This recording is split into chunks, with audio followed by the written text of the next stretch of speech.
میں دو احادیث صحیح سند کے ساتھ موقوفاً مولا علی رضی اللہ تعالیٰ عنہ علیہ السلام سے ہیں کہ نبی صلی اللہ علیہ وآلہ وسلم کے ریفرنس سے ظاہر ہے یہ علم الغیب والی خبر ہے کہ مولا علی کہتے ہیں کہ میری وجہ سے دو فرقے گمراہ ہوں گے اور دو فرقے دوزخ میں جائیں گے،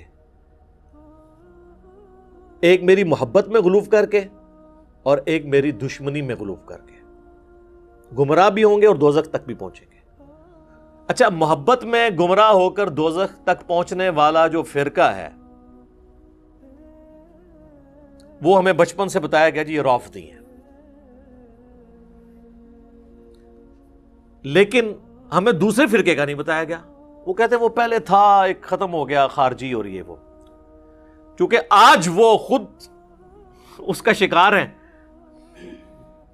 تو ظاہر دوسرے کا تو نام نہیں لیں گے کہ دوسرا کون ہے۔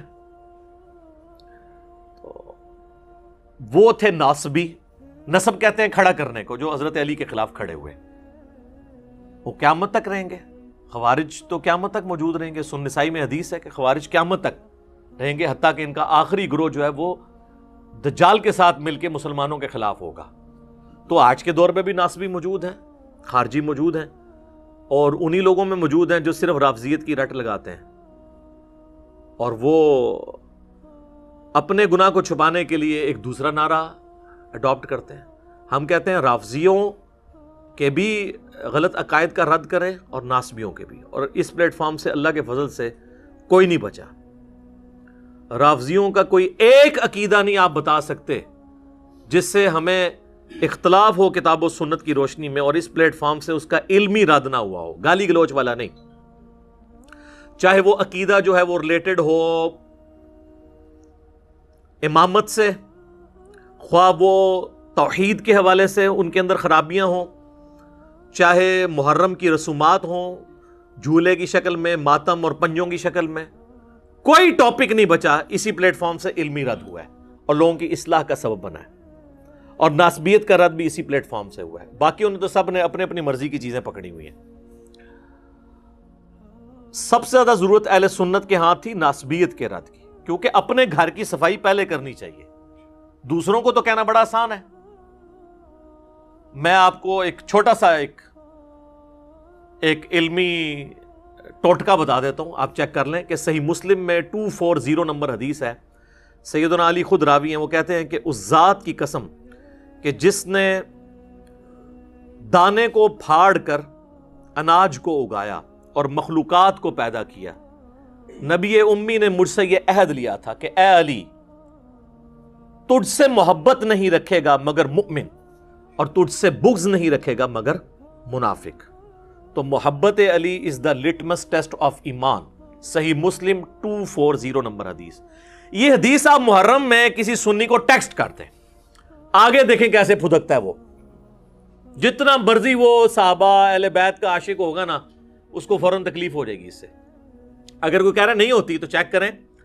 اور مزید آگے میں آپ کو بتاتا ہوں کہ سنی کی کسی مسجد میں، ابھی محرم 1442 سٹارٹ ہو چکا ہے نا، کسی سنی مسجد میں آپ ایک چارٹ پہ یہ حدیث لکھ دیں، صحیح مسلم 240، علی سے محبت نہیں رکھے گا مگر مومن، علی سے بغض نہیں رکھے گا مگر منافق، صرف یہ لکھ کے لگا دیں، اس کے بعد آپ تماشا دیکھیں۔ لیکن یہی بات آپ جعلی بنا کے کسی اور صحابی کے بارے میں لگا دیں، کچھ بھی نہیں ہوگا۔ تو وہی بات ہے کہ سیدنا علی کی فضیلت کے انکاری نہیں آپ، مسئلہ یہ کہ آپ اقراری نہیں ہیں، اور یہ ہم نے پریکٹیکلی چیک کیا ہے جو آپ کو یہ فارمولے بتا رہے ہیں۔ آپ کو اگر یقین نہیں آتا آپ چیک کر لیں، کسی دیوبندی کو، کسی بریلوی کو، کسی اہل حدیث کو جو کٹر قسم کے ہیں، یہ ذرا حدیث محرم میں بھیجیں صحیح مسلم، تو آگے وہ آپ کو اوٹ پٹانگ قسم کی خود روایتیں بنا بنا کے بھیجے گا اور عجیب قسم کے جوابات دے گا اور آپ پہ کامنٹس کرے گا، تو آپ دیکھیں گے کہ اندر کا خناس اس کا باہر آ جائے گا، وہ آتے ہی اسی حدیث سے باہر ہے۔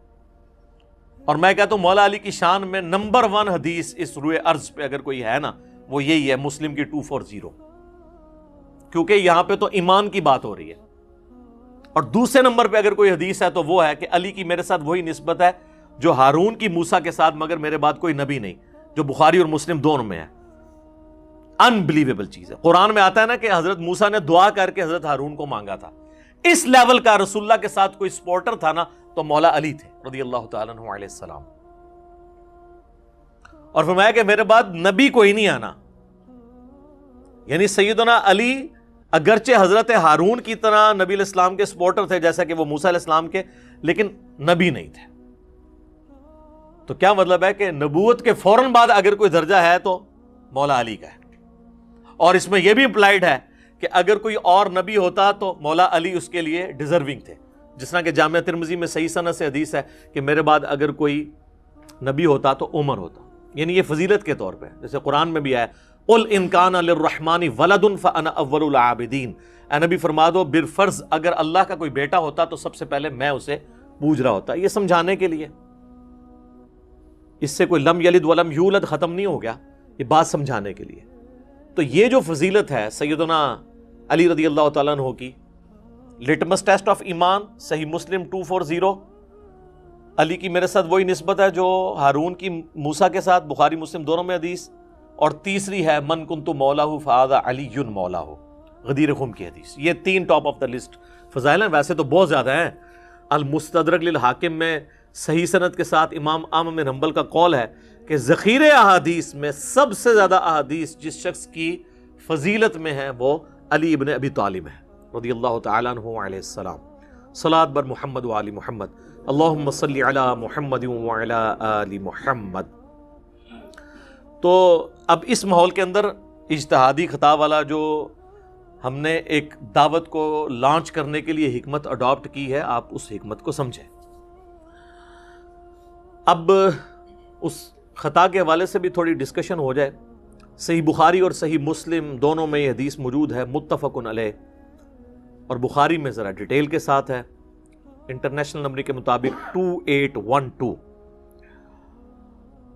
مسجد نبوی کی تعمیر کے دوران یا غزوہ خندق میں خندق کھودتے ہوئے، ان دونوں میں سے کوئی ایک موقع تھا. ابو سعید خدری رضی اللہ تعالیٰ عنہ کہتے ہیں کہ صحابہ کرام پتھر لا رہے تھے تعمیر کے لیے، یا پتھر اٹھا رہے تھے. باقی اصحاب ایک ایک پتھر اٹھاتے تھے، سیدنا عمار ابن یاسر 2 پتھر. اتنا ان کا ایمان کا جذبہ.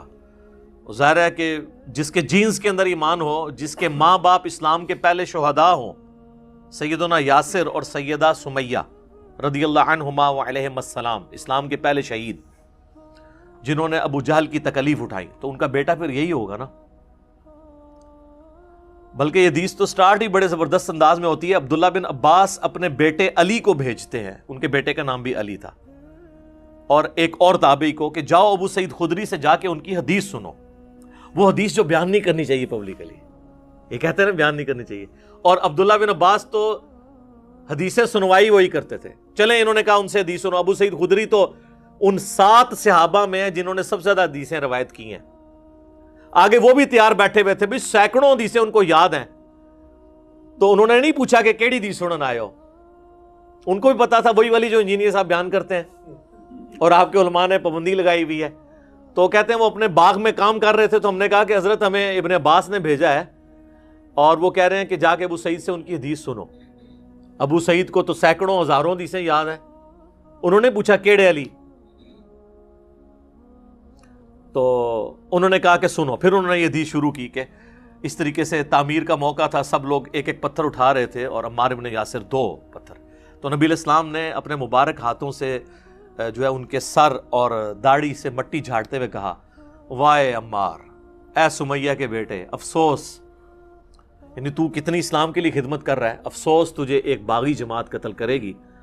تو انہیں اللہ اور جنت کی طرف بلائے گا، اور وہ جماعت تجھے دوزخ کی طرف بلا رہی ہوگی. اب یہ بڑے سخت الفاظ ہیں صحیح بخاری میں 2812 کہ سیدنا علی کے سپورٹر سیدنا عمار بن یاسر اور ان کی جماعت کو نبی علیہ السلام نے کہا جنت کی طرف اور اللہ کی طرف بلانے والی جماعت، اور ان کے مخالفین کو یعنی اہل صفین کو، حضرت معاویہ رضی اللہ تعالیٰ عنہ کی جماعت کو دوزخ کی طرف بلانے والی جماعت. اور پھر ساتھ کہا باغی، پولیٹیکل ٹرم میں بغاوت. یہ نہیں ہے کہ وہ اسلام سے باغی ہو گئے تھے، یعنی پولیٹیکلی خلیفہ برحق کے خلاف انہوں نے بغاوت کی، جس کی اطاعت واجب تھی وَأُولِي الْأَمْرِ مِنْكُمْ کے تحت. سورہ نساء کی آیت نمبر 59، اطیعوا اللہ و اطیعوا الرسول و اولی الامر منکم۔ تو یہ حدیث ہے جی، اور یہ حدیث جب پریکٹیکلی سامنے آئی جنگ صفین میں سیدنا عمار بن یاسر شہید ہوئے۔ حضرت معاویہ کے ایک فوجی تھے ابو الغادیہ جو اصحاب شجرہ میں سے ہیں، اور صحیح مسلم میں حدیث ہے کہ اصحاب شجرہ جو ہیں نا، جنہوں نے بیعت کی ہے اس درخت کے نیچے صلح حدیبیہ کے موقع پر، جو سورہ فتح میں بھی ذکر ہوا ہے اس کا، تو مسلم کے الفاظ ہیں اصحاب شجرہ کو دوزخ کی آگ نہیں چھوئے گی۔ اب یہ ابو الغادیہ یہ بھی اصحاب شجرہ میں سے تھے۔ مسند امام احمد بن حنبل میں ایک پورا چیپٹر ہے جس میں ان کی حدیثیں ہیں جو انہوں نے نبی علیہ السلام سے بیان کی ہیں، اور وہ حدیثیں وہی ہیں کہ عمار کو باغی جماعت قتل کرے گی، اور عمار کا قاتل اور مال لوٹنے والا جہنم میں ہے۔ اور انہی حدیث میں ابو الغادیہ خود رویا کرتے تھے کہ مجھ سے عمار ابن یاسر کا قتل ہوا ہے، اور وہ تو بڑی دردناک حدیثیں ہیں، پھر ٹاپک دوسری طرف چلا جائے گا، وہ آپ ریسرچ پیپر میں پڑھ لیجئے گا، وہ میں اینڈ پہ بتا بھی دوں گا انشاءاللہ۔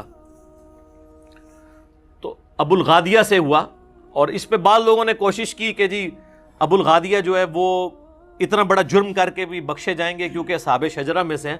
تو شیخ ناصر الدین البانی، جن کو اہل حدیث تو اپنا محدث اور اس دور کا امام بخاری مانتے ہیں، باقی مکاتب فکر میں بھی اہل علم ان کی قدر کرتے ہیں، انہوں نے سلسلہ احادیث صحیحہ میں باقاعدہ بحث کی کہ یہ بہت مشکل تعویل ہے جو آپ کر رہے ہیں، اور انہوں نے کہا چونکہ نبی علیہ السلام نے اسپیسیفکلی فرما دیا ہے تو جو عام دلیل ہوتی ہے وہ خاص دلیل عام دلیل کو ختم کر دیتی ہے، عام دلیل کبھی خاص دلیل کو ختم نہیں کرتی۔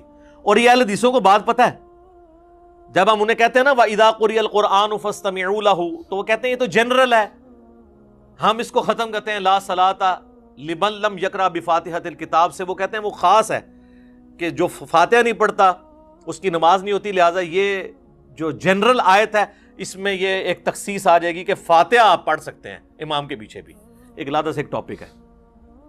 یہاں پہ وہ بھول جاتے ہیں کہ جب اسپیسیفکلی آ گیا کہ عمار کا قاتل اور مال لوٹنے والا جہنم میں ہے، المستدرک الحاکم میں حدیث ہے، مسند امام احمد میں، تو وہ عام والی بشارت اس سے گئی، لیکن یہ ہمیشہ کے لیے جہنم میں نہیں، الٹیمیٹلی ہر مسلمان کو جس نے ایک دفعہ بھی کلمہ پڑھا ہے وہ جنت میں جانے میں انشاءاللہ کامیاب ہو جائے گا۔ باقی یہ آخرت کے معاملے ہیں، میں نے آپ کو ایک ٹیکنیکل بحثیں کی ہیں، اللہم اجرنا من النار، آمین ثم آمین۔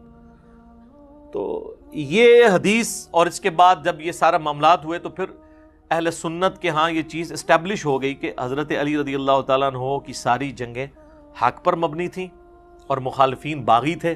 البتہ اس میں اختلاف ہے کہ مخالفین کی جو بغاوت ہے وہ اجتہادی خطا کے طور پہ شمار کی جائے گی یا ہٹ درمی کے اوپر، اس میں اختلاف ہے۔ پھر اس میں بھی ایک جز کے اوپر اتفاق ہے کہ جو اہل جمل ہیں، یعنی سیدہ عائشہ، سیدنا طلحہ، سیدنا زبیر رضی اللہ عنہم اجمعین وعلیہم السلام اجمعین، چونکہ انہوں نے اپنی اس غلطی سے رجوع کر لیا تھا بعد میں اور شرمسار تھے، لہٰذا ان کی غلطی کو اجتہادی غلطی کے طور پہ ایکسیپٹ کیا جائے گا اس حوالے سے کہ اللہ تعالیٰ معاف فرمانے والا ہے، اور مولا علی نے بھی ان کو معاف کر دیا۔ وہ المستدرک للحاکم میں، المصنف ابن ابی شیبہ میں اور کئی کتابوں میں، سنن الکبریٰ للنسائی کے اندر حدیث موجود ہے کہ مولا علی نے کہا کہ میں اللہ سے امید کرتا ہوں، یہ سورۃ الحجر کے اندر جو آیت ہے کہ اہل ایمان آمنے سامنے بیٹھے ہوئے ہوں گے جنت میں تختوں کے اوپر، اور اللہ تعالیٰ ان کے دلوں سے میل دور کر دے گا اور وہ جنت میں پہنچ جائیں گے۔ میں اللہ سے امید کرتا ہوں کہ یہ بشارت میرے طلحہ، زبیر اور عثمان بن عفان کے لیے رضی اللہ عنہم اجمعین، کے ہمارے دلوں میں جو ایک دوسرے کے بارے میں چیز آ گئی ہے وہ اللہ تعالیٰ دور کر دے گا۔ لیکن جہاں تک تعلق ہے حضرت معاویہ رضی اللہ تعالیٰ عنہ کا، ان کو حضرت علی نے معاف نہیں کیا، اس لیے کہ وہ حضرت علی کی زندگی میں بھی اپنی اس خطا کے اوپر قائم رہے اور اس کے بعد 20 سال زندہ رہے اور مرتے دم تک انہوں نے رجوع نہیں کیا۔ اسی لیے سیدنا علی نے ان کے بارے میں ڈیفرنٹ ایٹیچیوڈ رکھا۔ میرے استاد ڈاکٹر اسرار صاحب رحمہ اللہ تعالیٰ نے سورۃ الحجر کی انہی آیات کی تفسیر میں بیان القرآن میں یہ کہہ دیا تھا، حضرت معاویہ کا نام بھی انہوں نے داخل کر دیا تھا۔ وہ حدیث کے معاملے میں تو وہ خود ہی کہتے تھے میں امی ہوں، تو پھر میرا اس پہ جواب آیا تھا کہ حضرت معاویہ کا نام نہیں انہوں نے لیا، حضرت طلحہ، زبیر اور عثمان بن عفان کا نام لیا تھا. تو ان کے بارے میں تو پھر آپ سن لیں. آج میں آپ کو انشاءاللہ تعالی 15 ریفرنسز مختصر سے وقت کے اندر کور کروں گا. اس پہ کوئی کمنٹس کرنے کی ضرورت نہیں، خود سیلف ایکسپلینیٹری ہوں گے. یہ اکثر کہتے ہیں نا ائمہ اہل سنت کا سلف کا فام بتائیں، اور سلف بھی یہ سٹارٹ کرتے ہیں بعد کے بابوں سے. بھئی پہلا سلف تو جو ہے وہ خلیفہ راشد ہے، دوسرا سلف جو ہے وہ صحابہ ہیں. بعد کے لوگوں کو چھوڑیں، آپ پہلے ان کا فام لیں. اس پہ بھی میں گھنٹوں بول سکتا ہوں. میں نے 200 احادیث اس میں پمفلٹ میں جمع کی ہیں، اینڈ میں تعارف کرواؤں گا. بہرحال میں یہ 15 حوالے جو ہے نا تیزی کے ساتھ کور کر دیتا ہوں سلف کے فام کے پوائنٹ آف ویو سے. پہلا فام تو مولا علی کا ہی لے لیں آپ، چونکہ وہ امام وقت ہیں. ابو داؤد، ترمذی، ابن ماجہ میں حدیث ہے، علیکم بسنتی و سنت الخلفاء الراشدین المہدیین، تم پر میری سنت اور میرے خلفاء راشدین کی سنت لازم ہے. تو مولا علی خلیفہ راشد ہیں. ان کا فام یہ ہے کہ المصنف ابن ابی شیبہ میں یہ حدیث موجود ہے کہ مولا علی رضی اللہ تعالیٰ عنہ قنوت نازلہ پڑھا کرتے تھے اور کہا کرتے تھے اللہم علیک بمعاویہ و اشیاءہ، اور عمر بن عاص کے بارے میں بھی اور ابا سلمی کے بارے میں بھی کہ اے اللہ معاویہ اور اس کے شیعہ کو تباہ و برباد کر، عمر بن عاص اور اس کے شیعہ کو تباہ و برباد کر، ابا سلمی اور اس کے شیعہ کو تباہ و برباد کر. اور ایک اور حدیث ہے المصنف ابن ابی شیبہ کے اندر کہ مولا علی سے جب اہل صفین کے بارے میں پوچھا گیا تو انہوں نے کہا کہ میں اللہ سے امید کرتا ہوں کہ اللہ تعالیٰ ان کو معاف کر دے گا. امید کیا تک؟ ظاہر حضرت علی نے تو فیصلہ نہیں کرنا، وہ تو اللہ نے کرنا ہے. پھر معاملہ میرے اور معاویہ کے درمیان اللہ کی عدالت میں طے پائے گا. تو یعنی اس لیول تک کہ حضرت علی اتنی ٹالرنس شو کر رہے ہیں کہ اہل صفین کی معافی کے لیے بھی تیار ہیں، لیکن حضرت معاویہ کے لیے نہیں، کہ چونکہ وہ سرغنہ تھے نا، یعنی انہوں نے ایک پارٹی کو جو ہے وہ لیڈ کر کے تو خلیفہ برحق کے خلاف ٹکروایا. تو یہ بات بھی یعنی سمجھ آنے والی ہے. تو یہ پہلا فارم ہو گیا جی، یہ پہلا ریفرنس تھا جو اس حوالے سے ہم نے ڈسکس کیا، 2 احادیث سیدنا علی کے حوالے سے. دوسرا ریفرنس جی سیدنا عمار ابن یاسر کا اپنا فہم، جن کے بارے میں صحیح بخاری میں آتا ہے کہ عمار کی زبان کو اللہ نے شیطان سے محفوظ کر دیا. یہ صحیح بخاری میں ہے. تو عمار سے پوچھ لیتے ہیں. عمار بن یاسر کا آپ حضرت علی کے ساتھ کمٹمنٹ کا لیول دیکھیں، 93 ایئرز ایج ہے. جنگ صفین لڑنے کے دوران اس وقت 93 کے تھے، وہ 37 ہجری میں شہید ہوئے. 93 سال بڑی عمر ہوتی ہے. تو عمار بن یاسر کا فہم سنن الکبری البیہقی میں موجود ہے. جب ان سے پوچھا گیا اہل شام کے بارے میں، یعنی یہ جو حضرت معاویہ کی جماعت ہے امیر شام کی، تو انہوں نے کہا کہ یہ نہ کہو کہ اہل شام نے کفر کیا. اس سے کم از کم رافضیت کا رد ہو گیا، جو حضرت معاویہ یا ان کی جماعت کو سمجھتے ہیں کہ وہ کافر ہیں، اور اس بغاوت کو وہ دین کی بغاوت اس حوالے سے سمجھتے ہیں کہ وہ سمجھتے ہیں شاید نعوذ باللہ انہوں نے اسلام اتار کے پھینک دیا تھا. نہیں، اسلام میں وہ تھے، مسلم تھے، پولیٹیکلی انہوں نے معاملوں کو مس ہینڈل کیا، وہ بھی غلط ہے. اس میں عمار بن یاسر کیا کہتے ہیں، یہ نہ کہو کہ اہل شام نے کفر کیا، بلکہ کہو انہوں نے فسق کیا اور ظلم کیا. فسق کہتے ہیں گناہ کبیرہ کو. تو عمار بن یاسر کہہ رہے ہیں کہ اہل شام جو ہیں، اہل صفین، یہ فاسق بھی ہیں اور ظالم بھی ہیں، یعنی بڑے مجرمین ہیں، کافر نہیں ہے. بس یہی میرا عقیدہ ہے جو عمار بن یاسر کا عقیدہ ہے. ہم اس سے آگے نہیں جاتے. تو آپ بھی مہربانی کریں ادھر تک پہنچ جائیں. لہذا اہل صفین کو فاسق، ظالم، مجرم، باغی، دوزخ کی طرف بلانے والے، یہ سارے کے سارے الفاظ بالکل جسٹیفائی ہو گئے. عمار بن یاسر کا فہم بھی، سلف کا فہم بھی آ گیا. اب کوئی عمار بن یاسر کے فہم کو چھوڑ کے کوئی ریالوں والے مولوی کے فہم کو اپنا فہم مان رہا ہے تو اس کی اپنی قسمت ہے. اور یہ ریال آج کا ایشو نہیں ہے. بنو امیہ اور بنو عباس کے دور میں بھی علماء ظاہر ہے جی کوڑوں سے اور پھانسیوں سے ڈرتے تھے، سیدھی سی بات ہے. تو یہ دوسرا ریفرنس. تیسرا ریفرنس ایک تابعی کا، میں اب سٹیپ وائز آ رہا ہوں. پہلے خلیفہ راشد، پھر صحابی. حالانکہ صحابہ میں اور بھی کئی اقسام میں بیان کر سکتا ہوں، لیکن میں اس کو سکپ کر رہا ہوں آج، مال نہیں، ورنہ وہ ٹاپک اور طرف چلا جائے گا. وہ پمفلٹ میں موجود ہیں سارے. اب آ جائیں تابعی کے اوپر. صحیح مسلم میں حدیث ہے 4776. ایک تابعی ہیں عبد الرحمن بن عبد رب الکعبہ. عبد الرحمن یعنی وہ تابعی ہیں، وہ کہتے ہیں کہ میں خانہ کعبہ شریف میں داخل ہوا. صحیح مسلم 4776. ایک کہانی شریف، تاریخ شریف نہیں سر، سب احادیث شریف چل رہا ہے.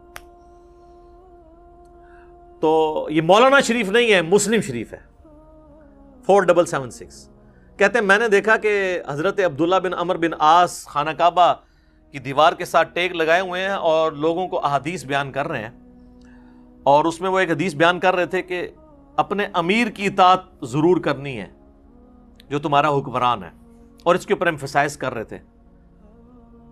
تو اس شخص نے عرض کی کہ حضرت یہ باتیں آپ نے نبی علیہ السلام سے خود سنی ہیں؟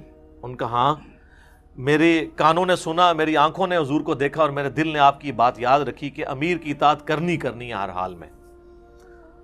تو انہوں نے کہا کہ آپ کے چچا کا لڑکا معاویہ، یعنی یہ چچا زاد لگتے تھے نا، حضرت معاویہ اور عبداللہ بن عمر بن عاص، عمر بن عاص کا جو بیٹے تھے،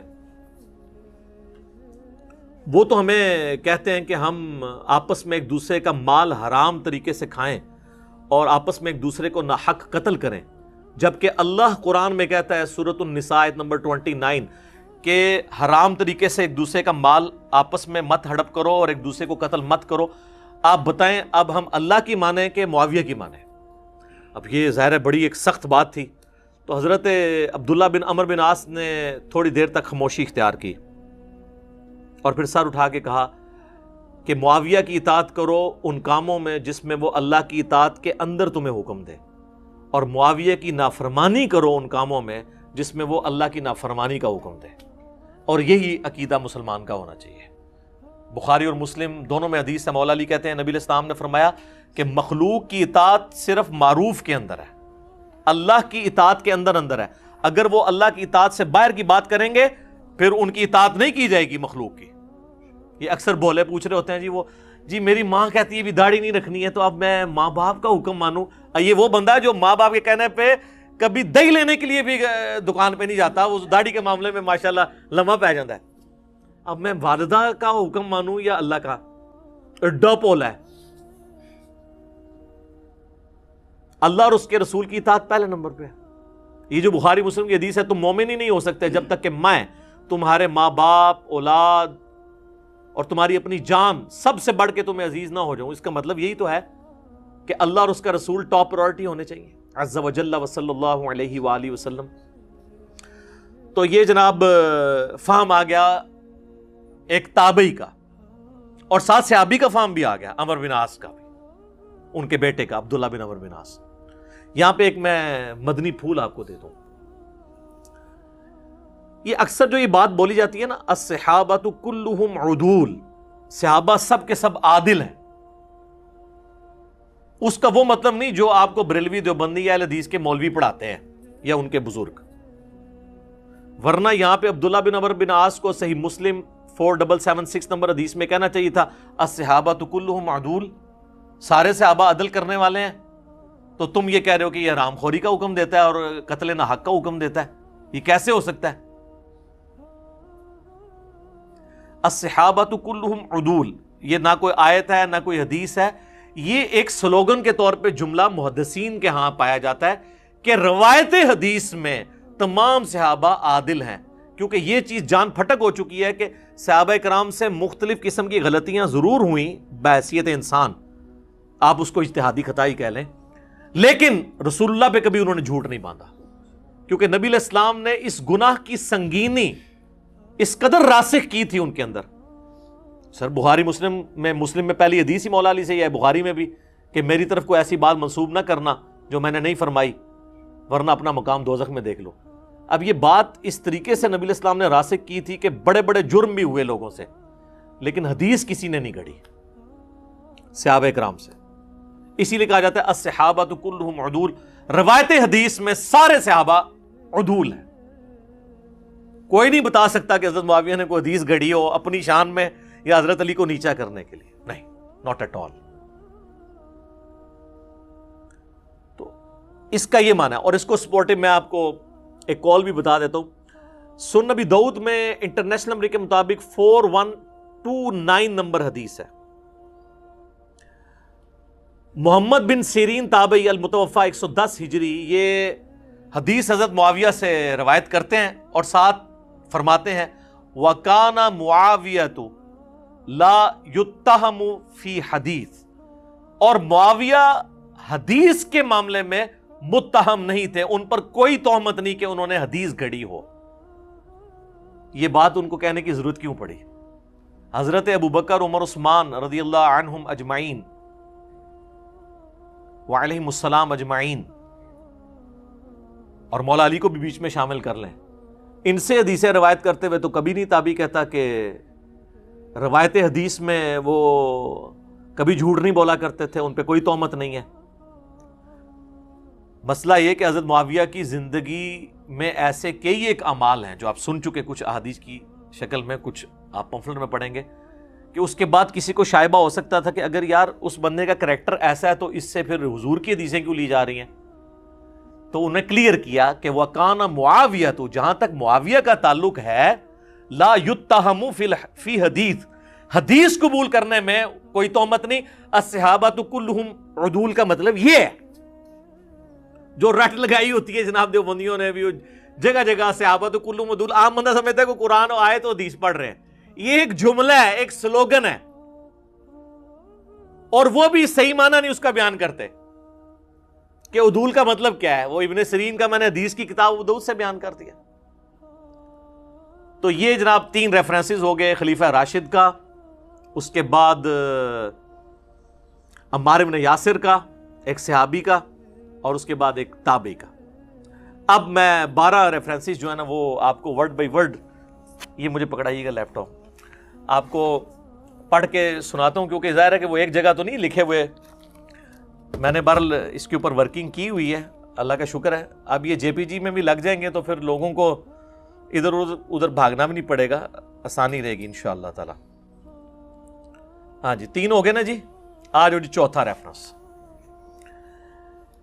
علی ابن الجعد المتوفا 230 ہجری، احمد بن حنبل اور امام بخاری کے استاد ہیں، ان کی حدیث کی کتاب بھی ہے مسند علی ابن الجعد، علی ابن الجعد، ایسے ابن الجود بھی پڑھتے ہیں، یہ جود لفظ غلط ہے، یہ زبر کے ساتھ ہے، بہرحال اردو میں چل جاتا ہے، مولویوں کا زیادہ ایسا ہوتا ہے، میں ویسے آپ کو کلیریفائی کر رہا ہوں، کوئی فرق نہیں پڑتا، آپ جود پڑھ لیں میرے شروع سے، عربی میں جعد لفظ ہے۔ ان کے بارے میں ابن حجر اسقلانی نے تہذیب التہذیب کے اندر، جو آپ سمجھ لیں اسماء و رجال کے اوپر ایک اتھینٹک بک مانی جاتی ہے، اس میں نقل کیا، اور اس کی سند کو شیخ زبیلی زئی رحمہ اللہ تعالی نے، وہ انہوں نے تو خیر کسی اور مقصد کے لیے لکھا تھا قیام رمضان والی کتاب کے اندر، تو وہ ہماری عقابی نظروں سے وہ چیز بچی نہیں ہے، تو وہ ہم نے پکڑ لی۔ 77 نمبر پیج پہ وہ لکھتے ہیں کہ علی ابن الجعد کہا کرتے تھے، مجھے یہ برا نہیں لگتا کہ اللہ تعالی معاویہ کو عذاب دے۔ یہ جملہ آج تک میں نے کبھی بیان نہیں کیا خود اپنے ریفرنس سے، یہ اتنا بڑا جملہ بول کے جو یہ کہہ رہا ہے کہ مجھے یہ برا نہیں لگے گا کہ قیامت والے دن حضرت معاویہ کو عذاب ہو، یہ اہل سنت کا امام ہے، احمد بن حنبل کا استاد ہے، امام بخاری کا استاد ہے، اس کی حدیث کی کتاب مانی جاتی ہے۔ شیخ زبیر صاحب نے بھی اس میں لکھا ہے کہ ہم اسے سیکھے ہی مانتے ہیں، اس کو کیوں نہیں رافضی کہتے یا نیم رافضی کہہ دے؟